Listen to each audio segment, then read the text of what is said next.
আসসালামু আলাইকুম সুপ্রিয় শিক্ষার্থী সুধীবৃন্দ, আপনাকে জব এমসিকিউ ইউনিভার্সিটিতে সাদর সম্ভাষণ।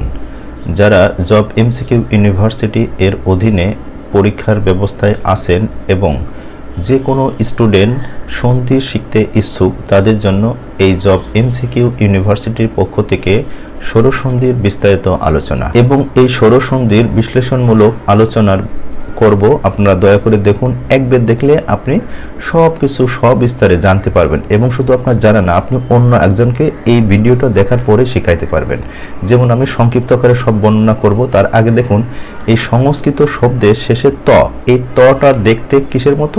একদম তিনের মতো। আবার তৎসম শব্দের এই তটা দেখতে কিসের মতো? তিনের মতো। তাহলে সংস্কৃতি এবং তৎসম সন্ধি কয় প্রকার? এই দেখুন, তিন প্রকার। আপনি এরা ম্যাগনেটিক থিওরি দিয়ে সব নিয়মকানুন দেখবেন। এই জন্য আপনারা যারা সন্ধি নিয়ে সমস্যা, সব বিস্তারিত আমি সুন্দরভাবে চার্ট অনুসারে এটা লিখছি, দয়া করে এটা দেখুন। এবং এখানে এক নজরে ষড়সন্ধি আপনি কিভাবে করবেন সব কিছু আপনি সবিস্তারে জানতে পারবেন এবং এখানে সব নিয়মগুলো আমি সুন্দর করে বুঝিয়ে দেবো। আপনি একবার ধৈর্য ধরে একটু দেখুন। এবং যে কোনো শিক্ষার্থী যারা সন্ধি স্কুলে পড়া স্টুডেন্ট, ইউনিভার্সিটি, বিসিএস, অন্য কোনো যে কোনো পরীক্ষা, ক্যাডার, নন ক্যাডার, যে কোনো পরীক্ষার জন্য আপনি এই ষড়সন্ধি নিয়মটা একবার একটু দেখুন। দেখলে আপনি নিজে তো শিখবেনই, আরেকজনকে এই ভিডিওতে দেখার পরপরই আপনি শেখাতে পারবেন ইনশাল্লাহ। আমি সেই সুন্দর করে নিয়মাবলী দিয়ে সুন্দর করে চার্ট করে লিখছি, আপনারা দয়া করে দেখুন। এবং এখানে বেশ কিছু প্রশ্ন আছে, আপনারা এটা ডাউনলোড করে পড়বেন এবং মূল বিষয় আমি আলোচনা করে এটা আমি বোঝাই। আপনারা একটু ধৈর্য ধরে দেখুন। আর যারা এই শীটটা ডাউনলোড করতে চান, এখানে লেখা আছে শীটের ওয়েবসাইট। আপনি www.allsheetjobuniversity.com এই ওয়েবসাইটে গিয়ে আপনি বাংলায় সার্চ বারে সার্চ করবেন 3 লিখে, অথবা ইংলিশে 3 লিখে সার্চ দিলে আপনার এই টোটাল শীটটা চলে আসবে। ডাউনলোড করে এই ভিডিওটা দেখার পরে আপনি সুন্দরভাবে আরেকটু আয়ত্ত করবেন, দেখবেন যে আপনার সম্পূর্ণ আয়ত্ত হয়ে যাবে। এখানে প্রথমে আমি ষড়সন্ধি নিয়ে আলোচনা করব, এরপরে ব্যঞ্জন সন্ধি আসবে, এরপরে বিসর্গ সন্ধি আসবে, প্রতিটা সন্ধি দেখুন। তাহলে প্রিয় শিক্ষার্থী বন্ধুরা, আমি সন্ধির সঠিক প্রকারভেদ বিশ্লেষণ এইটা সুন্দর করে নিয়ম অনুসারে বুঝাচ্ছি, আপনারা একটু ধৈর্য ধরে দেখুন। প্রথমত সন্ধি দুই প্রকার, এটা আমরা সকলেই জানি। একটা হলো বাংলা সন্ধি আর একটা হলো সংস্কৃত বা তৎসম সন্ধি। বাংলা সন্ধি প্রথমত দুই প্রকার, এটা হলো ষড়সন্ধি, এটা টোটাল এক প্রকার। কিন্তু ষড়সন্ধি যখন স্বর ফেলা স্বর এইভাবে হবে, আমি 6টা উপভাগে ভাগ করেছি, এটা ব্যাকরণ কোনো শুদ্ধ নয়। তারপরেও আপনারা মনে রাখবেন ষড়সন্ধি মূলত হলো এক প্রকার। আর যদি বলা হয় ষড়সন্ধির উপবিভাগ কয়টি, তাহলে অবশ্যই আপনি এই 6 প্রকার মনে রাখবেন। এইটা আমি নিজের মতো গঠনতান্ত্রিক করে তৈরি করেছি, কিন্তু আপনাকে উপবিভাগ কথাটা বললে আপনি অবশ্যই 6 প্রকার মনে রাখবেন আজ থেকে ইনশাআল্লাহ। ব্যঞ্জন সন্ধি মূলত হলো 3 প্রকার, এটা হলো ষড়সন্ধি প্লাস ব্যঞ্জন সন্ধি, ব্যঞ্জন সন্ধি প্লাস ষড়সন্ধি এবং ব্যঞ্জন সন্ধি প্লাস ব্যঞ্জন সন্ধি। তার মানে একবার ষড়সন্ধি আসবে, পরে ব্যঞ্জন হবে, আবার একবার ব্যঞ্জন আর একবার স্বর, আর দুইটাই ব্যঞ্জন। তার মানে একই কথা বারবার ঘোরায় ফিরে এইভাবে বলছে। তাহলে ব্যঞ্জন সন্ধি মূলত কয় প্রকার? 3 প্রকার। এখানে সংস্কৃত শব্দের ত দেখতে আসলে কিসের মতো? তিনের মতো। এবং তৎসম সন্ধির ত দেখতে কিসের মতো? তিনের মতো। তাহলে আমরা বলতে পারি সংস্কৃত ও তৎসম সন্ধি কত প্রকার? এই দেখুন 3 প্রকার। কত মজার!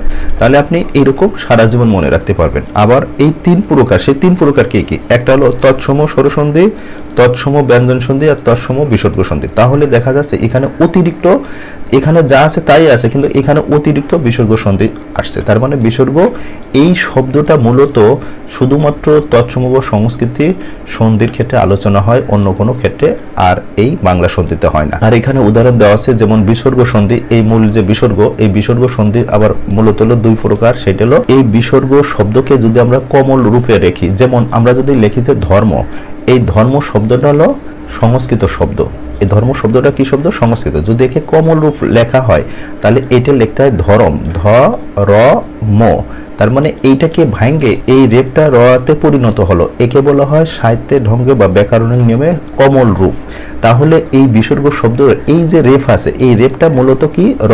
তাহলে দেখুন, আপনি যদি এইরকম মনে রাখেন যে বিসর্গর কমল রূপ হচ্ছে বিসর্গ, এই বিসর্গর দন্ত স, এই দন্ত স দিয়ে দন্ত স জাত বিসর্গ সন্ধি হয়, আর এখানে র, এই র দিয়ে এই র জাত বিসর্গ হয়। তাহলে দেখুন আপনি এই শব্দের একটার ভিতর দিয়েই আপনি সব সন্ধি জানতে পারবেন। আর এটা দন্ত স জাত বিসর্গ মানে হলো এই পুরুষ, এই মূল শব্দটা ছিল দন্ত স, এই দন্ত স এই বিসর্গতে রূপান্তর হয়ে এই দন্ত দন্তস্ব এই বিসর্গতে রূপান্তর হয়ে পুরুষ থেকে এই পুরো শব্দটি হয়ে গেছে। তাহলে মূলত হলো এই রকম যে শব্দের শেষে দন্তস্ব আছে, এই দন্তস্ব বিলুপ্ত হয়ে বিসর্গতে রূপান্তর হয়, একে বলা হয় দন্তস্বজাত বিসর্গ।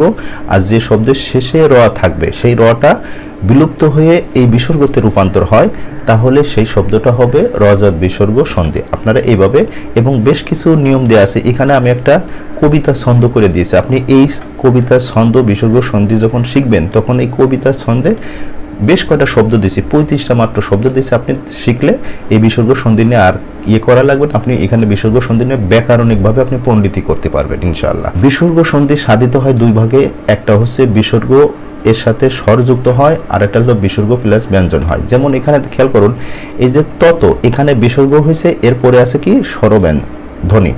আবার এখানে দেখুন বিসর্গ আছে, এরপরে কি আছে চ আছে ব্যঞ্জন ধ্বনি। তাহলে এইখানে এই যেখানে ব্যাখ্যাটা আমি দিয়ে দিয়েছি, মানে সরাসরি বিসর্গের পরে স্বরধ্বনি আসবে আর সরাসরি বিসর্গের পরে ব্যঞ্জন ধ্বনি আসবে। যদিও আমরা সন্ধির ক্ষেত্রে সবসময় মনে রাখবেন, যে কোনো ব্যঞ্জন বর্ণের শেষে এই হসন্ত চিহ্ন যুক্ত হয়, তখন এই হসন্ত চিহ্ন থেকে অটা বিলুপ্ত হয়। তার মানে এই অ এর আগে অবশ্যই চ আছে, তার মানে এই অ এর পরে এইটা আছে। তাহলে বিসর্গ সন্ধি সাধিত হয় দুই ভাগে, একটা হচ্ছে বিসর্গ প্লাস স্বর, আরটা হচ্ছে বিসর্গ প্লাস ব্যঞ্জন, এই নিয়মে। তাহলে বিসর্গ সন্ধি এটা গেল। সুপ্রিয় শিক্ষার্থী বন্ধুরা, আমরা এখনে নিপাতনের সিদ্ধ সন্ধিটা দেখব। দেখুন এখানে কত মজা করে দেখানো হয়েছে। নিপাতনে সিদ্ধ সন্ধি, নিপাতনের তটা দেখতে আসলে কিসের মতো, ওই তিনের মতো। তাহলে দেখুন যে নিপাতনে সিদ্ধ সন্ধি মূলত কয় প্রকার, 3 প্রকার। সেই 3 প্রকার এখানে সুন্দর করে দেখানো হয়েছে। নিপাতনে সিদ্ধ স্বরসন্ধি, তার মানে নিপাতনের সদ্য স্বরসন্ধি হবে, এইটার একটা চার্ট করে আমি সুন্দর করে দেখাইছি নিচেই। এবং নিপাতনের সিদ্ধ ব্যঞ্জন সন্ধি, এই ব্যঞ্জন সন্ধির একটা সুন্দর করে ছন্দ করে চার্ট নিচে দেখানো হয়েছে। এবং নিপাতনের সিদ্ধ বিসর্গ সন্ধি, এই বিসর্গ সন্ধি যেহেতু আমাদের এইটার ভিতর আলোচ্য বিষয় নয়, তাহলে এইটা আমি বিসর্গ সন্ধির ক্ষেত্রে আমি 35টা কবিতার ছন্দে সুন্দর কিছু শব্দ দিয়েছি। এই ছন্দগুলো মনে রাখলে আপনি দেখার সাথে বলতে পারবেন যে এটা বিসর্গ সন্ধি।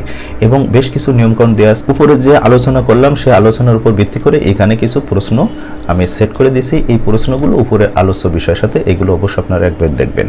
এখানে একটা সন্ধির ক্ষেত্রে গুরুত্বপূর্ণ বিষয় হলো আপনাকে এই শব্দগুলো জানতে হবে। এই যে এই শব্দটা জানতে হবে, এইটা ব্যাকরণে এই শব্দটাকে বলা হয়, ভালোভাবে খেয়াল করবেন, এটাকে বলা হয় হসন্ত চিহ্ন। একে বলা হয় হসন্ত চিহ্ন। এই হসন্ত চিহ্ন যে কোনো শব্দে আমরা জানি যে ব্যঞ্জন বর্ণ স্বরবর্ণ ছাড়া উচ্চারণ হয় না। যেমন এখানে লিখলাম ক, যখন এই ক এর শেষে এই হসন্ত চিহ্ন দিলাম, তাহলে এই ক থেকে মূলত বের হয়ে গেল অ। এই যে অটা সর্বদা সব ব্যঞ্জন বর্ণের শেষে উচ্চারণ হয়, এইটাকে বলা হয় মূলত লিলিন বর্ণ। যখন এই হসন্ত চিহ্নটা দেওয়া যায় তখন এই শব্দটা বের হয়ে যায়, তখন এই যে ক এর নিচে হসন্ত চিহ্নটা দিলাম, এইটা পৃথিবীর কোনো মানুষ আর উচ্চারণ করতে পারবে না। কি জন্য? আমরা জানি ব্যঞ্জন বর্ণ স্বরবর্ণ ছাড়া উচ্চারিত হয় না। যেহেতু আপনার এই হসন্ত চিহ্নটা দেওয়ার কারণে এই ব্যঞ্জন বর্ণ থেকে স্বরবর্ণ আলাদা হয়ে গেছে, তার মানে এইটি আর কখনো উচ্চারণ করা যায় না। যারা উচ্চারণ করে এটা ব্যাকরণ শুদ্ধ নয়, কিন্তু এই শব্দটা দিলে আর উচ্চারণ করা যায় না। এই জন্য এখানে আমি একটা মজার কৌতুক দিয়েছি আপনাদের। আবার এখানে খেয়াল করুন, এই ক এর শেষে এই হসন্ত চিহ্ন দেওয়া হলো, এখানে ভালোভাবে 3টা চিহ্নটা দেওয়া আছে। শুধু এই চিহ্নটাকে বলা হয় হসন্ত চিহ্ন। এই যে এখানে ব্যাখ্যাটা দেওয়া আছে, ওই অনুচ্চার্য ধ্বনির নির্দেশক চিহ্নকে হসন্ত চিহ্ন বলা, মানে এই শব্দটা আর উচ্চারণ করা যাবে না, অনুচ্চার্য থাকবে এই চিহ্নটা। আর এখানে ক এর শেষে এই চিহ্নটা দেওয়া আছে, একে বলা হয় হল চিহ্ন। এই যে হসন্তযুক্ত ব্যঞ্জন ধ্বনিকে হল বলা হয়, তার মানে চিহ্নটাকে বলা হবে হসন্ত চিহ্ন, আর এই হসন্ত চিহ্ন সহ এই পুরো ব্যঞ্জন ধ্বনিকে বলা হবে হল। আর এর থেকে মূলত বের হয়ে গেল কি নীলিন ধ্বনি, এই অটা বের হয়ে গেল। তাহলে এইটা হলো হসন্ত চিহ্ন, আর এই হসন্ত চিহ্ন সহ এই ব্যঞ্জন ধ্বনিটা পুরোটাই হচ্ছে এই হল। আর একটা শব্দ হইতে হবে আপনার, পুরো একটা শব্দ হইতে হবে। যেমন হলন্ত, যে শব্দের শেষে হল আছে, তার মানে একটা শব্দ হবে, এই শব্দের শেষে এই হল একটা বর্ণ সহ থাকবে, তাকে বলা হয় হলন্ত। উদাহরণ হিসাবে আমি কাঠ দিয়েছি, কাঠ একটি শব্দ, এই শব্দের শেষে পুরো একটি শব্দ নিয়ে হল আছে, এই জন্য হয়েছে এটা হলন্ত। আর এইটা হচ্ছে হল আর এইটা হচ্ছে হসন্ত। তাহলে আপনাকে সন্ধির ক্ষেত্রে এই তিনটা নিয়ম অবশ্যই জানতে হবে, তাহলে আপনি সবকিছু করতে পারেন। তাহলে মূল আলোচ্য বিষয় আছে। তাহলে প্রিয় শিক্ষার্থী বন্ধুরা, আমি এই তিনটি কথা আমি আবার বলছি। তাহলে যে কোনো শব্দের বা বর্ণের নিচে যদি থাকে এটাকে বলা হবে এই হসন্ত চিহ্ন। আর যে কোনো ব্যঞ্জন বর্ণ হইতে হবে, ব্যঞ্জন বর্ণের পরে যদি এই হসন্ত চিহ্ন থাকে তাহলে এই হসন্ত চিহ্ন যুক্ত পুরো ব্যঞ্জন বর্ণটাকে বলা হবে এই হল চিহ্ন।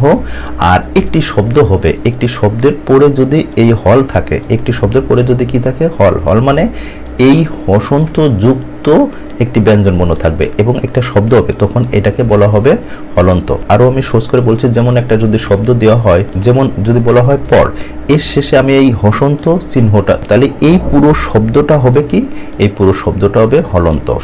তাহলে আমরা এই ক্ষেত্রে অবশ্যই আপনাকে মনে রাখতে হবে এই চিহ্নটা, এই তিনটা চিহ্নের উপর ভিত্তি করে আপনার সন্ধি নির্ণয় করতে হবে। এবং সবসময় মনে রাখবেন যে সন্ধির নিচে এই শব্দটা থাকবে না, তার মানে এই হসন্ত চিহ্নটা থাকবে না, সেইটা কখনো সন্ধি করা যায় না বা সন্ধি হয় না। তার মানে ওই শব্দ থেকে এই সন্ধির জন্য এই হসন্ত চিহ্ন আবশ্যক। তার মানে এর থেকে অবর্ণটা বিভক্ত করে এই স্বরধ্বনির নিয়ম চার্টের নিয়মাবলী চলে আসে। তাহলে আমাদের মূল বিষয় আপনারা এগুলো দেখবেন। এখানে আমি একটা মজার কৌতুক লিখছি। আপনি তো উচ্চারণ বা বানান পারেন, তাহলে আপনি এই নিচের ধ্বনিগুলো উচ্চারণ বা বানান করুন। তো উচ্চারণ করতে পারলে এবং ব্যাকরণে তার স্বীকৃতি দিতে পারলে আমি ঘোষণা করছি যে আপনাকে 10,000 টাকা উপহার দিব। আর আপনি না পারলে আমাকে কি দিবে? এই দেখুন এইখানে লেখছে হল, এই শব্দটা সবসময় আমি আগে বলছি, এই শব্দের শেষে কি উচ্চারণ বের হয়ে গেছে, প্রতিটা ব্যঞ্জন বর্ণের সাথে এই অটা বের হয়ে গেছে, প্রতিটা ব্যঞ্জন বর্ণের সাথে। তার মানে এগুলো আর অনুচ্চার্য, এগুলো আর কখনো উচ্চারণ করা যায় না।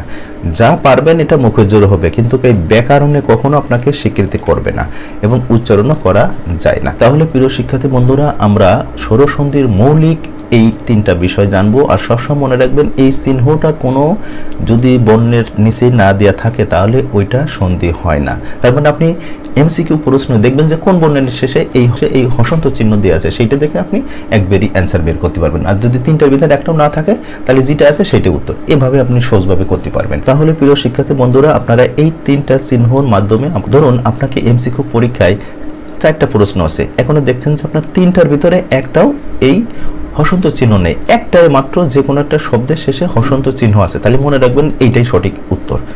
এইভাবে আপনি সহজভাবে নির্ণয় করবেন। তাহলে আমরা এক নজরে স্বরসন্ধি, আমি যে 6 প্রকারের উপবিভাগ দেখাচ্ছি, এই 6 প্রকারের উপবিভাগ টাইপের বিস্তারিত আলোচনা করি। এখানে যে টেবিলটা দেওয়া হয়েছে এটা আপনার একদম মেমোরিতে ফিট করে নেবেন এবং আমার এই কথাগুলো খুব মনোযোগ দিয়ে বুঝবেন। এখানে 1 নম্বরে দেওয়া হয়েছে অ আ। মূলত এই অ আ দিয়ে এই 6টি স্বরসন্ধির গঠন গঠিত হয়। এখানে আমি নিচে সবগুলোর ব্যাখ্যা দিয়েছি, তারপর এখানে বলি। সবসময় মনে রাখবেন এই অ প্লাস অ অথবা আ প্লাস আ, তার মানে এখানে আপনি 4 ভাবে গঠন করতে পারেন। অ প্লাস অ প্লাস আ প্লাস আ প্লাস আ, এই একই কথা। তার মানে আপনাকে এই 4টা মনে যদি রাখতে, তাহলে এই আ সমান সমান আকার হয়। এখানে যেমন উদাহরণ হিসেবে দেখানো হয়েছে, তার মানে এইগুলো যুক্ত হলে সমান সমান আকার হবে। তারপরে অ প্লাস রস্বই, অ প্লাস দীর্ঘই, আ প্লাস রস্বই, আ প্লাস দীর্ঘই, এই সব মিলে হবে কি একার। এই উদাহরণটা আপনার মনে রাখতে হবে। যেমন বিদ্যা প্লাস আলয়, এই বিদ্যার শেষে কি আছে? আ আছে। এই আলয় শব্দের প্রথমে কি আছে? আ আছে। তাহলে এই আকার প্লাস আ, তার মানে এই আকার প্লাস আ, তার মানে এই আতে যুক্ত হয়ে যায় এই আকারই গঠন হয়েছে, হয়ে কি হয়েছে? বিদ্যালয়। এখানে আকার যুক্ত হয়েছে। এই যে আপনি যে স্বরসন্ধি মনে রাখবেন, এই বিদ্যালয় শব্দটা আপনি সবসময় যখন সন্ধি করবেন এই সূত্রটা প্রয়োগ করে মনে রাখবেন। এখানে পরেরটা দেওয়া হয়েছে অ বা আ এর সাথে রস্বই অথবা দীর্ঘই যুক্ত হলে সবসময় কি কার হবে? একার। যেমন শুভ প্লাস ইচ্ছা। এই যে এখানে আমি আবার এখানে দেখাচ্ছি, এখানে দেখুন, এখানে যে সরাসরি যদি স্বরধ্বনি থাকে সেটা বিদ্যমান থাকবে, আর যদি সরাসরি স্বরধ্বনি না থাকে এই শুভ আসলে এর নিচে একটা কি চিহ্ন হবে? হসন্ত চিহ্ন হবে। আমি এই হসন্ত চিহ্নটা দিই নাই আপনাদের বোঝানোর কারণে, কিন্তু আপনারা সন্ধির ক্ষেত্রে অবশ্যই হসন্ত চিহ্নটা দিতে হবে। প্রতিটা ক্ষেত্রে আমি এভাবে দেখাইছি। তাহলে এখানে মূলত শুভ প্লাস ইচ্ছা, এই শুভ এই ভ এই ব্যঞ্জন বর্ণের শেষে মূলত কি উচ্চারণ আছে? অবশ্যই অ রয়েছে, আর এখানে তো রস্বই রয়েছে। তাহলে এই অ প্লাস রস্বই মিলে কি কার হলো? একার হলো। যেমন এই শুভ প্লাস ইচ্ছা শুভেচ্ছা, এই যে এখানে যে অতিরিক্ত একার আসলো, এই অতিরিক্ত একার আসার কারণ হচ্ছে ওর সাথে রস্বই যুক্ত হয়ে এই সন্ধিটা হয়েছে স্বরসন্ধি। তার মানে আপনাকে এই শুভেচ্ছা কথাটা মনে রাখতে হবে এবং মনে রাখার এই যে এ কারটা কিভাবে গঠন হয়েছে, এই অ বা আ রস্যই বা দীর্ঘই মিলে একার হয়েছে। আপনাকে এভাবে সূত্রটা মনে রাখতে হবে। এরপরে আছে, পরেরটা আছে অ অথবা আ অথবা রস্য দীর্ঘ মিলে কি হয়, ওকার হয়। এবং আপনাকে এই সূত্রটা শুধু এই উদাহরণটাই আপনাকে মনে রাখতে হবে যে উপকার, এই উপকারের মূলত কি কার আসলো, এই ওকার আসলো। তাহলে মূল শব্দটা হচ্ছে এই পর প্লাস উপকার। তাহলে আমরা জানি যে কোনো ব্যঞ্জন বর্ণের শেষে কি থাকে, একটা অ থাকে, সেই অটা এখানে চলে আসছে আর এখানে তো রস্য রয়েছে, তাহলে এই রস্যই, তাহলে এই স্বরধ্বনি এবং এই পাশে রস্য এই স্বরধ্বনি এই দুটা মিলে অ প্লাস রস্য মিলে কি কার হলো, ওকার হলো, তাহলে পরোপকার। তাহলে আপনি যদি এভাবে মনে রাখেন তাহলে আপনি বিশুদ্ধ শব্দ মনে রাখবেন। পরেরটা হলো এই অ আ অথবা শুধু রি থাকে তাহলে কি হয়, অর। এই অর মূলত রেফ হয়ে যায়। এই আমরা জানি যে কোনো বর্ণের ভিতর সবসময় মনে রাখবেন, এখানে একটা কথা বলি, যে কোনো বর্ণের উপর এই যদি রেফ থাকে, এই রেফ থাকা মানে এই শব্দটা হলো সংস্কৃত শব্দ, সবসময় মনে রাখবেন। রেপ মানে হলো সংস্কৃত শব্দ, আর মূলত হলো এই সংস্কৃতের নিয়মে এটা হয়। আর এইটা হলো এই অর, তাহলে অ এর কোনো উচ্চারণ না, রতে মূলত রেপ হলো। যেমন রাজা প্লাস ঋষি, এখানে সরাসরি স্বরধ্বনি আছে, এই আ আছে আর শেষে এই রি আছে, তাহলে দেখা যাচ্ছে এই আ প্লাস রি, এই আ প্লাস রি মিলে কি হবে, এই রেপ হবে। তাহলে রাজা প্লাস ঋষি, এখানে রাজস্বী, যেহেতু এখানে এই আকারটা রেফ চলে গেছে এই জন্য রাজস্বী, এই আকার এখানে রাজাস্বী হবে না, এখানে আকারটা বিলুপ্ত হবে। এখানে এই রাজাস্বী হবে না, কারণ এই আকার এবং রি এই দুটা মিলে হয়ে গেল কি, এই রেফ হয়ে গেল। এই উদাহরণটাই আপনি মনে রাখবেন, এই রেফ থাকার কারণে এটা স্বরসন্ধি। আর আপনি রেফ থাকলে আপনি এই নিয়মে গঠন করবেন মূল শব্দটা। এখানে অ বা আ এরপরে এ বা ওই থাকলে কি কার হবে, ওইকার হবে। যেমন জন প্লাস এক, এই যে এখানে ব্যঞ্জন বর্ণের শেষে কি আছে, একটা অ আছে আর এখানে তো এ আছে, তাহলে এই অ এবং এ মিলে হয়ে গেলে কি, ওইকার হয়ে গেল। যেমন জন, এই জন প্লাস এক জনৈক, তাহলে এখানে যেহেতু ওইকার চলে আসলো, তাহলে ওইকারের নিয়ম হচ্ছে যে অ আ এরপরে যদি এ বা ওই যুক্ত হয় তাহলে ওইকার হয়, তাহলে জন প্লাস এক জনৈক। আর আপনি জনৈক শব্দটার উদাহরণ হিসেবে মনে রাখবেন এবং সব সময় এই জন প্লাস এক এই সন্ধিটাই আপনি সব সময় যখন যে কথা বলবেন এই সন্ধি দিয়ে বাদবাকি সৃষ্টি করবেন। যেমন এখানে আছে দন্তান্নর পরে একটা অ আছে আর এখানে আছে কি সরাসরি এ, তাহলে এই অ এবং এ মিলে কি কার হলো, ওইকার হলো, এই জনৈক। আপনি এইভাবে সূত্রটা তৈরি করে নিজে নিজে আয়ত্ত করে নেবেন। এখানে আবার পরেরটা আসি, এখানে অ বা আ এর সাথে ও বা ও যুক্ত হলে ওকার হয়। যেমন মহা প্লাস ঔষধ, এই মহাফেলার এই শেষে সরাসরি আ আছে, তার মানে এই আটা আছে আর এখানে তো ও রয়েছে, ও, তাহলে আ প্লাস ও মিলে হয়ে গেল কি, ওকার। এই যে মহৌষধ, এর এই মহৌষধ শব্দটা আপনি মনে রাখবেন, তাহলে এর ভিতর দেখা যাচ্ছে এই ওকার কিভাবে আসছে, এই স্বরসন্ধির এই গঠন অনুসারে অ অথবা আ প্লাস ও বা ও এর গঠন অনুসারে ওকার হয়েছে। আপনি এভাবে মনে রাখবেন। এই যে ব্যাখ্যাটা বলছি আমি, এই ব্যাখ্যাটাই মূলত এখানে ব্যাখ্যা করে বাংলায় সুন্দর করে লেখানো হয়েছে এবং এইটাও আপনি দেখবেন এখানে আমি ব্যাখ্যা করছি না, এই যে এখানে অকার কিংবা আকারের পর অকার কিংবা আকার থাকলে উভয় মিলে কি কার হয়, আকার হয়। এই যে আকার হয় পূর্ববর্তী ব্যঞ্জনের সাথে, ব্যঞ্জন বর্ণের সাথে যুক্ত হয়। এই কথাটা মানে অকার অ অথবা আ এরপরে অ অথবা আ, তার মানে এখানে প্রতিটা চারটে হবে, অ প্লাস অ হইতে পারে, অ প্লাস আ হইতে পারে, আ প্লাস অ হইতে পারে, আ প্লাস আ হইতে পারে, নিয়ম হলোই আকার হবে। এবং এখানে যে উদাহরণ দেওয়া হলো যে এখানে আকার হয়, এই এর সাথে যুক্ত হলে এটার সাথে এটা হলো একার যুক্ত হয়, এটার সাথে এটা যুক্ত হলে ওকার যুক্ত হয়। তার মানে আপনি এই সূত্র রেপ ওইকার ওকার এইগুলো আপনার এই সূত্র অনুসারে মনে রাখলে একদম ইজি হবে। তাহলে প্রিয় শিক্ষার্থী বন্ধুরা, আপনারা আজ থেকে এক নজরে স্বরসন্ধি অ বা আ এর গঠন সুন্দরভাবে বুঝলেন এবং এগুলো আমি যে সিস্টেমে বললাম বারবার দেখুন, আরেকবার দেখুন, তাহলে ইজি হবে। পরে আছে এক নজরে স্বরসন্ধি, এখানে রস্যই দীর্ঘই, এটা খুব ইজি আছে, সবসময় একই কথা মনে রাখবেন, রস্যই অথবা দীর্ঘই প্লাস রস্যই প্লাস দীর্ঘ, তার মানে একই সাথে চারটা হইবে, সবসময় মনে রাখবেন। এই রস্যের সাথে রস্যই হইতে পারে, এই রস্যের সাথে দীর্ঘই হইতে পারে, দীর্ঘের সাথে রস্যই হইতে পারে, দীর্ঘের সাথে দীর্ঘই হইতে পারে, তার মানে এইরকম যুক্ত হলে সবসময় কি কার হবে, দীর্ঘিকার হবে। আর এখানে একটা ম্যাগনেটিক থিওরি দেওয়া আছে যে শব্দের ভিতরে দীর্ঘিকার থাকবে ওই শব্দটা আপনি সন্ধি হিসেবে স্বরসন্ধি হিসেবে মনে রাখবেন।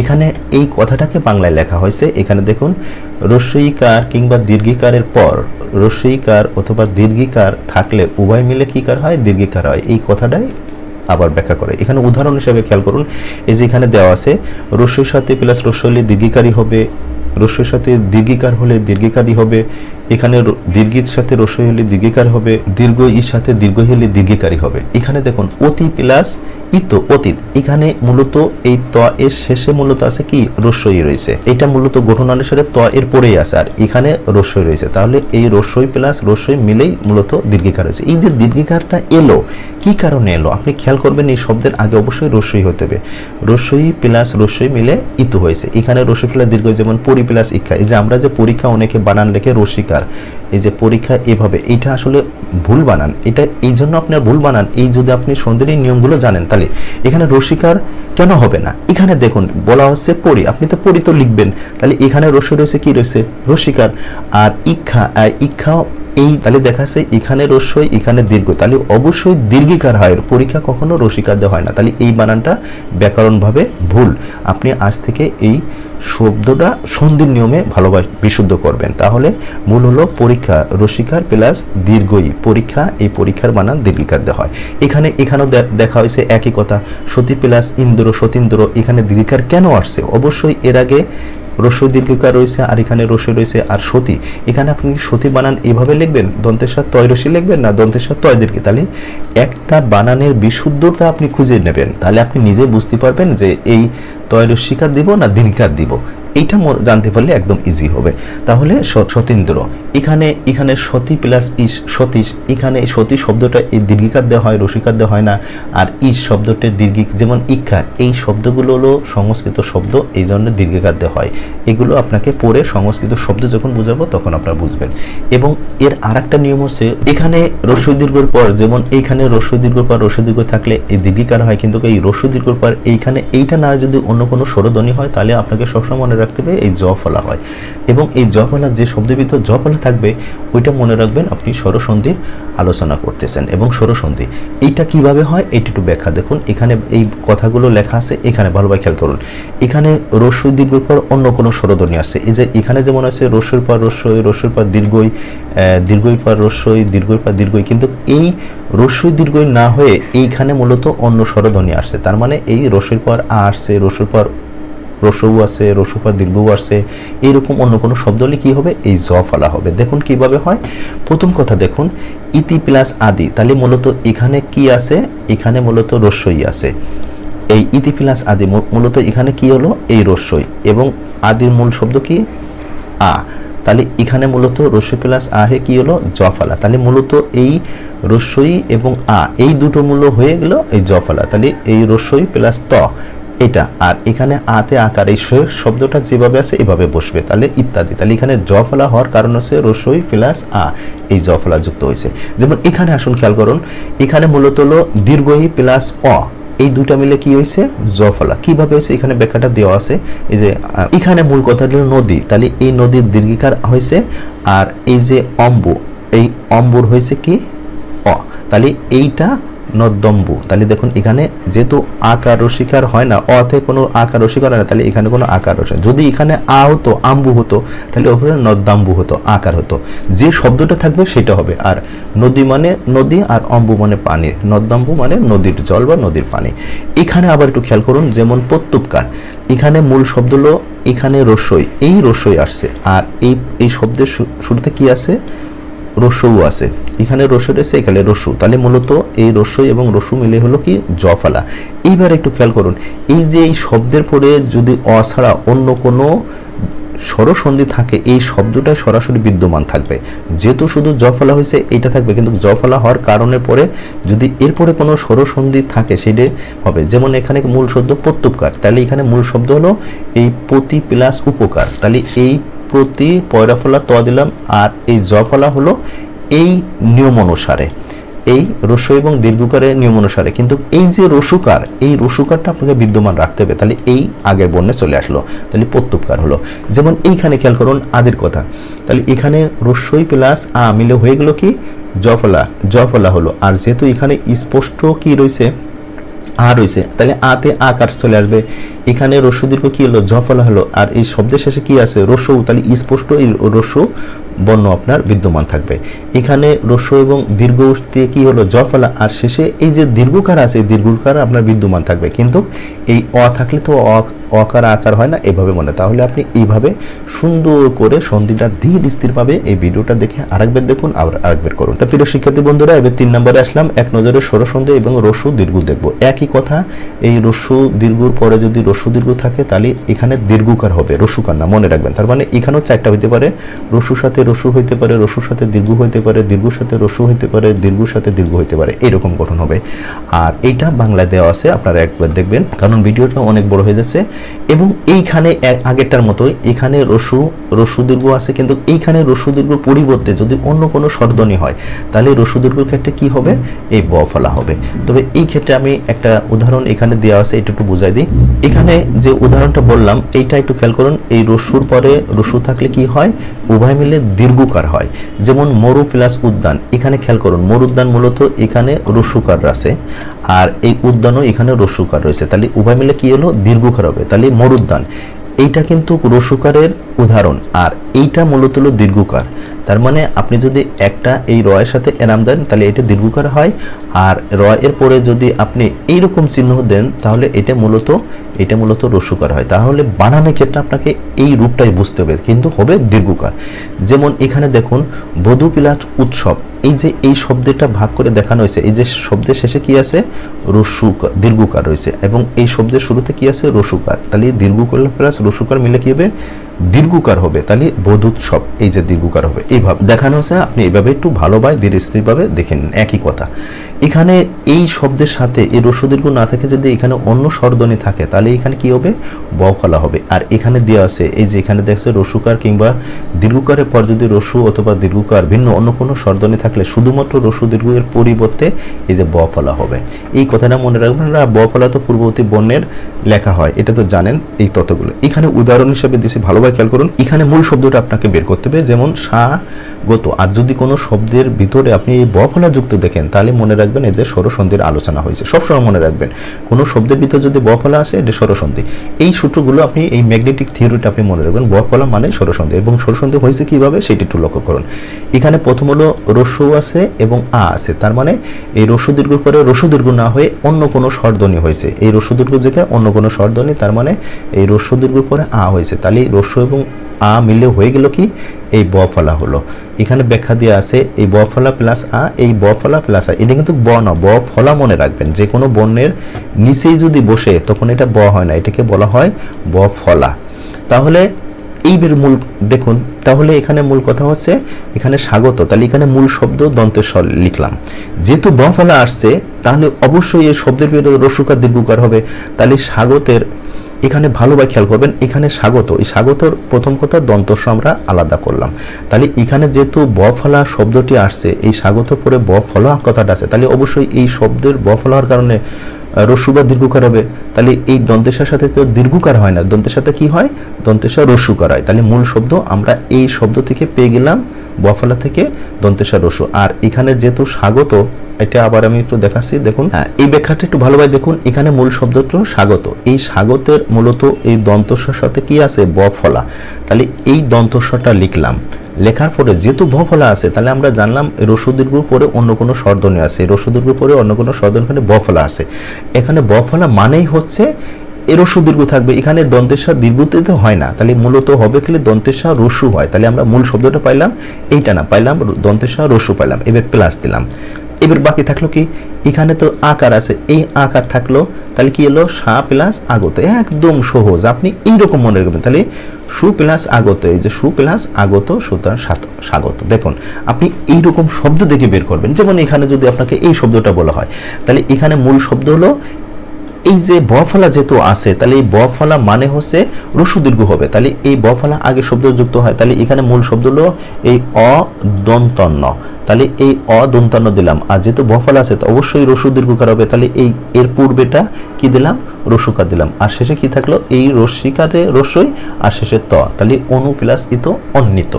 দেখছেন কত মজার। এখানে পশুদম, যেহেতু এখানে ব ফলা আছে তাহলে অবশ্যই এটা মানে হলো রস্যকার অথবা দীর্ঘকার, তাহলে মূল শব্দটা কি আলাদা করবেন। এখানে প তালবসা আলাদা করলাম, তাহলে যেহেতু রসুকার দিতে হবে তাহলে তালবসার সাথে আমরা রসুকা দিলাম, তাহলে পশু হয়ে গেল। তাহলে অতিরিক্ত কি থাকলো, আর এখানে ধম তো নাই, এখানে এই যে কোনো বর্ণের শেষে কি থাকতে হবে, অন্য কোনো স্বরধ্বনি নিয়ে আসে। আপনি যদি মনে করেন যে এই শব্দটা একটু ভালোভাবে খেয়াল করুন, এখানে এই শব্দটা ভালোভাবে খেয়াল করুন, এখানে আমি যদি লিখি পশু, প তালবসা রসু লিখলাম, এবার এরপরে আপনি কি লিখলেন, ধ ম ধম আপনি লিখলেন, জাস্ট আমি বোঝানোর জন্য বুঝেছি। তাহলে দেখুন এখানে কি কার হলো, এখানে রসুকার হলো। এরপরে কি আছে, এই ধ আমরা জানি যে কোনো ব্যঞ্জন বর্ণের পরে থাকে একটা অ, তাহলে অবশ্যই রসুকারের পরে এখানে কিন্তু অন্য কোনো স্বরধ্বনি আসছে না। তাহলে যেহেতু এখানে আকার রসিকার কোনো কিছু নাই, তাহলে এই শব্দের আগে অবশ্যই আপনার কি থাকতে হবে, একটা অ থাকতে হবে। তাহলে মূলত এই রসু প্লাস অ, তাহলে অ থাকবে মানে হচ্ছে এই অধম, এই অ শব্দটা আলটিমেটলি চলে আসবে। আপনি এইভাবে একটা শব্দকে ভাগ করে দেখবেন, আপনি যে কোনো শব্দ, এই যে এখানে যেহেতু স্বল্প আছে তাহলে এই দন্ত স, এই দন্ত স্বর সাথে ব ফলা আছে, তাহলে দন্তের সাথে রসুকার হবে। তাহলে এখানে থাকলো কি, যেহেতু রসুকার চলে গেল, এখানে থাকলো কি, এবার থাকবে এই ল এবং প থাকলো। এই ল পদে কোনো শব্দ আছে, এখানে যেহেতু ল পদে কোনো শব্দ আছে, যেহেতু এই শব্দের পরে এই রসু দীর্ঘ পরে অন্য কোনো স্বরধ্বনি নেবেন, তাহলে আপনি এর আগে কি নেবেন, অল্প শব্দটি হয় না অল্প শব্দটি হয়, অবশ্যই অল্প শব্দটি হয়, তাহলে সু প্লাস অল্প স্বল্প। আপনি এইভাবে ব্যঞ্জন সন্ধি থেকে স্বরসন্ধি আলাদা করার খুব গুরুত্বপূর্ণ নিয়ম হলো এটা। আর সবথেকে বড় মজার ব্যাপার হলো যে কোনো বর্ণের নিচে যদি এই ব ফলা থাকে সেটা অবশ্যই আপনার স্বরসন্ধি হয়, এবং এই চার্ট অনুসারে আপনি ব্যাখ্যাটা দেখবেন। এরপরে পরে আসি এক নজরে স্বরসন্ধি, এবার রি এর ব্যাখ্যাটা দেখব। এক নজরে স্বরসন্ধি, এখানে আমরা রিটা শিখবো, ভালোভাবে খেয়াল করবেন। এখানে রির পরে রি থাকলে একদম সোজা বাংলা রিকার হয়। আর আপনারা যে কোনো শব্দের ভিতর রিকার থাকলে চোখ বুঝে মনে রাখবেন, এখানে সুন্দর করে বলে যে কোনো শব্দের ভিতর যদি রিকার থাকবে এটি 100% মনে করবেন সংস্কৃত শব্দ। এবং এই নিয়মটা বাংলা ব্যাকরণে না, এই বাংলা সাহিত্যে প্রায় 98% সংস্কৃত শব্দ নির্ণয় করা যায়। শুধুমাত্র আপনি যে কোনো শব্দের শেষে যে কোনো শব্দের নিচে রিক দেখে এটা সংস্কৃত শব্দ 98% বের করতে পারবেন। তার মানে আপনি যে কোনো শব্দ ধরবেন, এই রিকার মানে হলো সেটা সংস্কৃত। এই যে এখানে মাতৃন, এখানে সংস্কৃত শব্দ, পিতৃ বা পিতৃন এগুলো সংস্কৃত শব্দ। যে শব্দগুলো আছে রিকার যুক্ত, এই যে পিত্রাদেশ সব সংস্কৃত, এগুলো সব সংস্কৃত। কি জন্য সবসময় মনে করবেন এই রি মূলত আমাদের বাংলা স্বরবর্ণের কোনো বর্ণ নয়, এটা মূলত সংস্কৃত একটি বর্ণ থেকে আমাদের বাংলা ভাষাতে আসছে, এই জন্য এই শব্দটাই সংস্কৃত শব্দ। এখানে আমি মূল কথায় আসি, তাহলে রি প্লাস রিকার থাকলে আমরা কি কার দেবো, সবসময় রিকার দেবো। এখানে সূত্রগুলো দেওয়া আছে, এই যে দেখুন এই রি প্লাস রি সমান সমান রিকার হবে, যেমন মাতৃ প্লাস ঋণ, এখানে এই রি আছে এখানে রি আছে, তাহলে কি হয়ে গেল, এই দুইটা রি মিলে মূলত এই রিকার হয়ে গেল, আর শেষে মূর্ধন্য মাতৃণ। এখানে রি প্লাস রি, এখানে রিকার হয়, যেমন পিতৃ প্লাস ঋণ পিতৃণ। আপনি এই নিয়মগুলো মনে রাখবেন। এই সন্ধি 100% সঠিক, কিন্তু বাংলা ভাষায় বা বাংলা সাহিত্যে এই সন্ধির পরিবর্তে অর্থাৎ পিতৃ ঋণ বা মাতৃঋণ এই দুটাও লেখা হয়, এটাও শুদ্ধ এটাও শুদ্ধ। তার মানে আপনি এভাবে লিখতে পারবেন, কারণ এই শব্দগুলো সংস্কৃত শব্দ ভেঙ্গে আলাদা করে লেখা যায়, কোনো সমস্যা নাই। এরপরে আসুন, যখন এই রির পরে রি না হয়ে অন্য কোনো স্বরধ্বনি হবে, তাহলে এখানে কি হবে, এই র ফলা, এখানে হবে কি র ফলা। তাহলে যে শব্দের ভিতর র ফলা আছে সেই শব্দটা আপনি মনে রাখবেন, এই যে স্বরসন্ধি, এখানে এই বাংলা ব্যাখ্যাটা এখানে দেয়া আছে দেখবেন। এখানে উদাহরণ দিছি, এই রির পরে আ আছে, তার মানে এই রির পরে রি না হয়ে অন্য কোনো স্বরধ্বনি হয়েছে, এই আ হয়েছে, তাহলে রি প্লাস আ হবে কি র ফলা। যেমন পিতৃ প্লাস আলয়, এখানে এই রিটা হয়েছে এবং এর শেষে অন্য কোনো স্বরধ্বনি আসছে রি না হয়ে, তাহলে এই রি এবং আ মিলে কি হলো র ফলা, যেমন পিত্রালয়, তাহলে এটা সংস্কৃত শব্দ, এই যে র ফলা যুক্ত হয়েছে। রির পরে যদি আ থাকে তাহলে আমরা জানি কি হবে র ফলা, যেমন পিতৃ প্লাস আদেশ, যেহেতু এই রি হয়েছে এরপরে অন্য কোনো স্বরধ্বনি আছে, তাহলে আদেশ, তাহলে এগুলো সংস্কৃত শব্দ। এরপরে আপনাকে আরো ভাবে দেয়, এইখানে যদি অন্য কোনো স্বরধ্বনি আছে, প্রথমে রি না থাকে, এই প্রথমে ছিল কি এখানে রি এখানে রি, কিন্তু এই প্রথমে রি না হয় যদি অন্য কোনো স্বরধ্বনি হয়, এরপরে যদি আবার রি হয়, তাহলে এই আকার প্লাস রেপ হবে, এই আকার প্লাস রেপ হবে বা আর হয়, এটাকে ভাঙে এভাবে লেখা যায়। তাহলে আপনি যে কোনো শব্দের যদি দেখেন যে আকারের পর যদি রেপ থাকে, তাহলে এটা চোখ বুঝে আপনি কি সন্ধি মনে করবেন, এই স্বরসন্ধি মনে রাখবেন। এখানে উদাহরণ হিসেবে দেখানো হয়েছে, খুব সুন্দরভাবে খেয়াল করবেন। এখানে প্রথম হলো অন্য কোনো স্বরধ্বনি আছে, এই রি আসি নাই, এখানে কি আসি নাই, এই রি আসি নাই, আসছে কি প্রথমেই অন্য কোনো স্বরধ্বনি, এরপরে কিন্তু রি হয়েছে, তাহলে আমাদের নিয়ম অনুসারে একটা আকার হবে, এরপরে কি হবে রেফ হবে, যেমন শীত প্লাস ঋত কি হবে শীতার্থ, কারণ আমরা জানি যে কোনো ব্যঞ্জন বর্ণের শেষে কি থাকে, যে কোনো ব্যঞ্জন বর্ণের শেষে অ থাকে, আর এই শব্দের শেষে কি আছে রি। এখানে আমি কিন্তু সন্ধির নিয়মে বারবার বলছি, সন্ধির নিয়মে আমি কিন্তু এই সন্ধির ক্ষেত্রে আমি হসন্ত চিহ্ন দিই না আপনাদের বোঝানোর ক্ষেত্রে, তাহলে আপনারা সবসময় মনে রাখবেন এই হসন্ত চিহ্ন যুক্ত হবে। তাহলে এই এখানে কি আছে অ আছে আর এখানে ঋণ, তাহলে শীতার্থ এই আকার এবং রেফ হলো। দেখুন কত মজার, এখানে দেখুন ভয় প্লাস ঋত ভয়ার্থ, এখানে প্রথমে কি রয়েছে যেহেতু অন্তস্থ, এরপরে একটা কি আছে অবশ্যই স্বরধ্বনি অ আছে আর শেষে কি আছে রি আছে, তাহলে অ প্লাস রি মিলে কি হলো এই আকার এবং রেফ, তাহলে এই আকার এবং এই রেফ ভয়ার্থ। এইভাবে সবগুলো আপনারা দেখবেন। এইবার এইখানে দেখুন আমরা 5 নম্বরে চলে আসছি স্বরসন্ধি এ ওই এর ব্যবহারটা এবার শিখবো। এখানে মজার ব্যাপার, আপনি যদি এই আমি যে কথাটা এখন বলবো আপনি যদি মনে রাখতে পারেন, এ মূলত হয় অন্তস্থ, এটা অন্তস্থ হয় কিভাবে একটু একটু খেয়াল করুন। আমরা যদি এটা লিখি এইভাবে খেয়াল করুন, এটা লিখলাম, যদি এর নিচে কোনো রকম একটা ফুটা দিই তাহলে দেখা যায় আসলে মূলত অন্তস্থার মতো গঠন করা যায়। তাহলে আপনি এই থিওরি মনে রাখবেন, আসলে এ মানে হলো অন্তস্থা, আর এর নিচে যদি এই ফুটা দিই আসলে মূলত ফুটা দিই তাহলে মূলত কি হয় অন্তস্থার মতো হয়। তাহলে আমরা এখন থেকে সন্ধি নিয়মে কি দেখবো, এ মানে অন্তস্থা, ওই মানে যেহেতু অন্তস্থ হয়েছে আর ওইতে একটা আকার আসবে, তাহলে ওইতে কি হবে আকার প্লাস অন্তস্থ আই হয়। তাহলে আপনি মনে রাখবেন এ মানে কি, এ মানে সমান সমান অন্তস্থ আর ওই মানে হচ্ছে আ অন্তস্থ আই। এইবার দেখুন, এবার আবার আমি সুন্দর করে বোঝা দিচ্ছি, এটি ভালোভাবে খেয়াল করুন। তাহলে আমরা এ মানে কি মনে রাখবো অন্তস্থ, তাহলে প্রথমে এ বা উই থাকবে, তাও এরপরে কি হবে অন্য স্বরধ্বনি হবে, তখন হবে অয়। এই অয় মানে মূলত শুধু অন্তস্থ হয়, আর এই আই মানে হলো আকার দিয়ে এই যেখানে ব্যাখ্যাটা দিয়েছে, এই অয় মানে শুধু অন্তস্থ হয়, আকার হয় এই অন্তস্থ। কিভাবে হয় এইবার খেয়াল করুন, এখানে মূল শব্দ হলো শয়ন, তাহলে আপনি চোখ বুঝে মনে রাখবেন যে শব্দের ভিতর অন্তস্থ থাকবে, যে শব্দের ভিতর কি থাকবে আমি বারবার বলছি অন্তস্থ থাকবে, এইটা মনে রাখবেন যে এটা 100% আপনার কোন সন্ধির হচ্ছে স্বরসন্ধি, এবং এ ওই এর নিয়মেই হয়েছে। তাহলে যেহেতু অন্তস্থ আছে তাহলে অন্তস্থ মূলত আসলে দেখতে কিসের মতো, এ এর মতো, তাহলে এইটা মানে হচ্ছে একটা এ হবে, এই যে এখানে ব্যাখ্যাটা দেয়, তাহলে এখানে মূল শব্দটা একটা আলাদা করলাম, তালব্য শটা আলাদা করলাম, আর এখানে এই দন্তন্য আলাদা করলাম, তাহলে আমাদের অন্তস্থ তো সন্ধির নিয়মে হচ্ছে, তাহলে এই অন্তস্থ মানে হচ্ছে এ, অন্তস্থ মানে হচ্ছে এ, আর এর পরে হবে একটা কি হবে অন্য কোনো স্বরধ্বনি, তাহলে অন্য কোনো স্বরধ্বনি যেহেতু এখানে আকার রসিকার কোনো কিছু নাই স্পষ্ট, তাহলে আপনি সবসময় মনে রাখবেন স্পষ্ট কোনো স্বরধ্বনি যদি না আসে তাহলে চোখ বুঝে অটা ব্যবহার করবেন। তাহলে মূলত এ প্লাস অ এর গঠন রয়েছে, এই যে এখানে দেখা আছে এ প্লাস অ, তাহলে আপনি এই এ কারটা কোথায় বসে, এখানে না এখানে, অবশ্যই এর আগে বসে, তাহলে তাল বসা এই কার এগুলো, আর অটা বসবে অবশ্যই এই শব্দের এইখানে, তাহলে কি হলো সে প্লাস অন, এই যে এখানে লেখা আছে অর্থাৎ সে প্লাস অন, তার মানে এই আকার প্লাস অ সমান সমান অন্তস্থ বা অয় হয় শয়ন। নায়কের ক্ষেত্রে খেয়াল করুন, এখানে এটা আমি আবার বলছি ভালো করে, এখানে নায়কের এই আকার এবং অন্তস্থ, তাহলে আমাদের এই দুইটা শব্দ মূলত এই সন্ধির নিয়মে হয়েছে, তাহলে আমাদের এখানে মূল শব্দটা কি দন্ত ন, আর এখানে শব্দটা কি আছে ক, তাহলে আমাদের মূল শব্দ হলো এইটা, ভালোভাবে খেয়াল করবেন। তাহলে এখানে আকার প্লাস অন্তস্থ, এখানে আকার প্লাস অন্তস্থ, আমরা যখন আকার প্লাস অন্তস্থ এই আই হয়েছে তাহলে অবশ্যই এই শব্দের ভিতরে কি আছে একটা ওই আছে, একটা কি আছে ওই আছে, এই শব্দের ভিতরে যেহেতু ওই আছে তাহলে এখানে কোনো স্পষ্ট কোনো কিছু আকার রসিকার কি আছে, এখানে আকার রসিকার কোনো কিছু নেই, মানে ক এর সাথে ক এর আগে কোনো স্বরধ্বনি আছে নাই, তাহলে অবশ্যই আমরা এই এর পরে এই ক এর আগে কোনো কিছু না থাকলে একটা কি দেবো চোখ বুঝে আমরা একটা অ বসাবো, তাহলে মূলত এখানে ওই প্লাস অ রয়েছে, তাহলে আমরা এই শব্দটা ওইতে কি কার দেবো ওইকার, তা ওইকার আমরা জানি যে কোনো বর্ণের আগে বসে, তাহলে এইখানে দন্তানৈকারে নই বসলে, আর এরপরে যেটা অন্য কোনো স্বরধ্বনি নিয়ে আসতে হবে, অন্য কোনো স্বরধ্বনি, আর যদি স্পষ্ট থাকে দিবেন, না হলে না।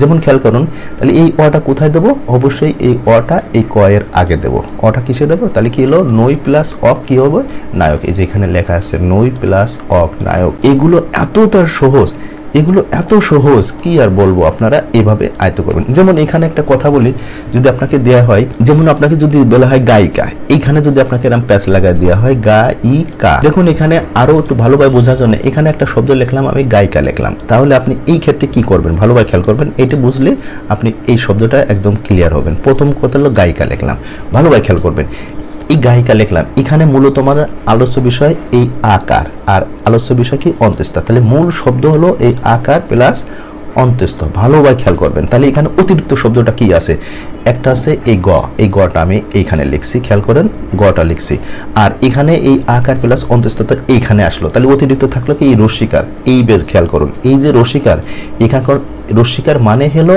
এই রস্যই, রস্যিকার মানে কি রস্যই, আর শেষে কয় কি আছে, কয় আকারে কা।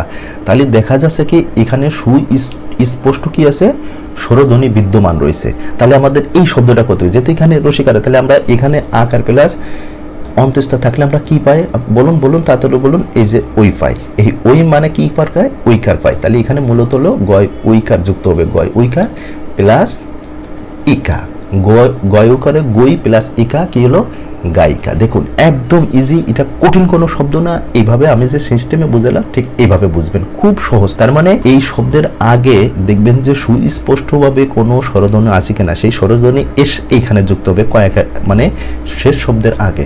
আর এখানে মূল শব্দ এই আকার অন্ত্যেষ্টা বের করবেন, আর মূল শব্দটা আলাদা করে এইভাবে তৈরি করবেন, একদম ইজি।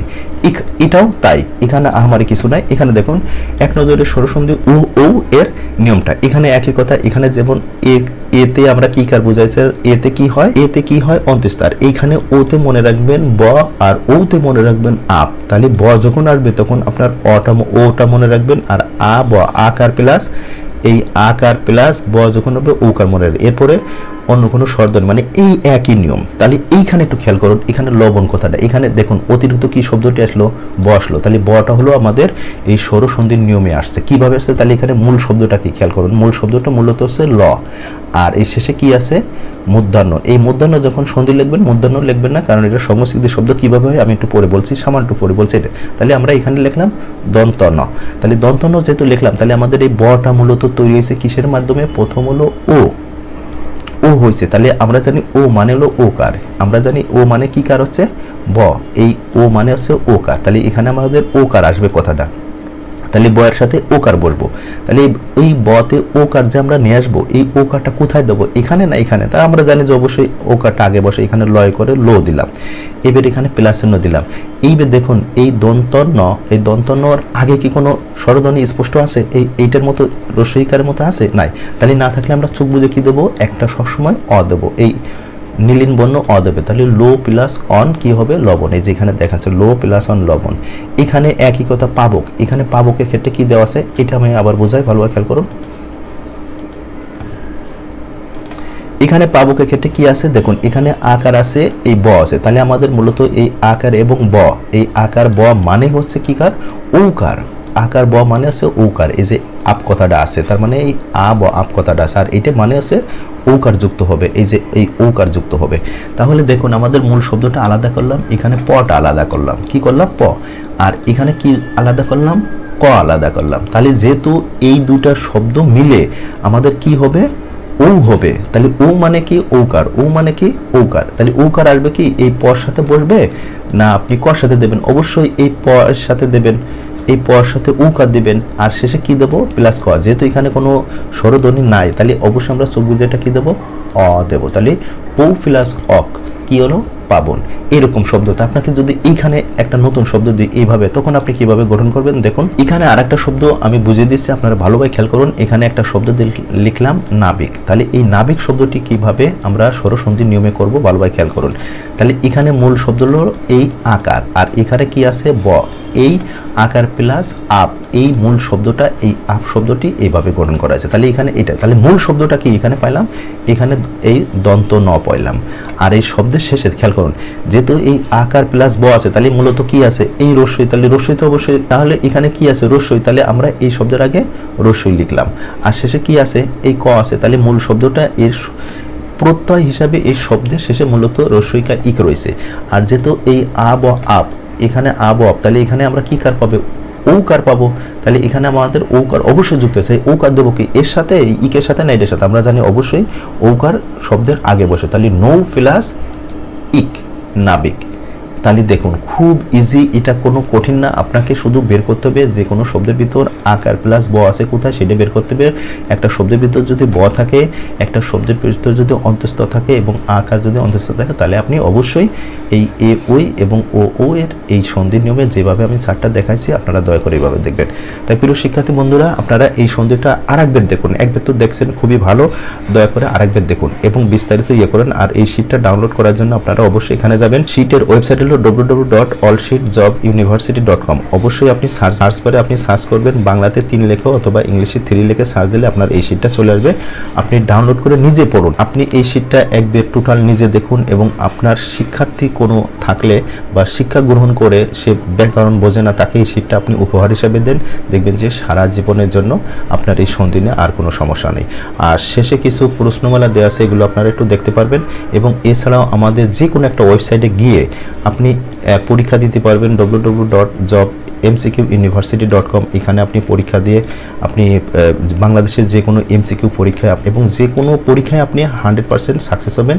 আপনি এই ওয়েবসাইটে মেন মেনুতে তথ্য দেয়, আপনি যে কোনো এই ওয়েবসাইটে গিয়ে আমাদের কার্যক্রম শুনে দেখতে পারবেন এবং এই ভিডিওগুলো আপনি দেখুন। এবং আপনি এই ব্যাকরণে কি শিখলেন, এই ব্যাকরণ থেকে আপনি এই ব্যাকরণ থেকে কি শিখলেন সেগুলো আমাদেরকে একটু কমেন্টে জানা। এবং সবসময় মনে রাখবেন আপনি এই স্বরসন্ধির সন্ধিটা আপনাকে একবার এভাবে সহজ চোখে, ভিডিও তো দেখবেনই এবং সহজ চোখে আপনাকে একবার দেখতে হবে। এবং আমি যে নিয়মগুলো লিখে দিয়েছি এই নিয়মগুলো অবশ্যই আপনি ফলো করুন, তাহলে সন্ধি নিয়ে ইনশাল্লাহ আর কোনো সমস্যা। এটা আমি শুধু স্বরসন্ধি নিয়ে আলোচনা করছি, এরপরে আসবে ব্যঞ্জন সন্ধি, এরপর আসবে বিসর্গ সন্ধি। সন্ধি এত সহজভাবে সবগুলো বোঝাবো, একবার দেখলে ইনশাল্লাহ আপনি আয়ত্ত করবেন। শুধু আপনি আয়ত্ত না, আপনার যে কোনো শিক্ষার্থী, আপনার যে কোনো বড় হোক ছোট হোক, আপনি শিক্ষা গ্রহণ করে আরেকজনের শিক্ষার্থী পারবেন ইনশাল্লাহ। সেই সিস্টেমে আমি এই শীটটা অনেক কষ্ট করে গবেষণা করে লিখছি, আপনারা একটু দয়া করে ডাউনলোড করুন। আর যারা বাংলাদেশের যে কোনো এমসিকিউ পরীক্ষা দিয়ে পরীক্ষার চাকরির জন্য প্রত্যাশী, আপনারা এই ওয়েবসাইটে গিয়ে www.jobmckuniversity এই ওয়েবসাইটে গিয়ে আপনারা আমাদের এই কার্যক্রম দেখুন এবং আপনার জীবনের সাফল্য বয়ে নিয়ে আসুন, এই প্রত্যাশা রাখি। তাই প্রিয় শিক্ষার্থী বন্ধুরা, আপনারা সত্য জ্ঞান অনুসন্ধান করুন এবং আপনাদের জীবন সত্য পথে পরিচালিত হোক এবং আপনার এই জ্ঞানটা অন্যের উপকারে আসুক সেই প্রত্যাশা রেখেই এবং আপনার সুস্থ ও সাফল্য কামনা করে আপনার জীবন দ্রুত সুন্দর হোক এবং আপনার এই সুন্দর জীবনটা আপনি অন্য আরেকজনকে সুন্দর করে তুলুন, সেই প্রত্যাশা রাখি শেষ করছি। সকলে ভালো থাকুন। সর্বশেষ জব এমসিকিউ ইউনিভার্সিটি থেকে আপনাকে আবার সাদর সম্ভাষণ জানিয়ে শেষ করছি। সকলে ভালো থাকুন। আল্লাহ হাফেজ।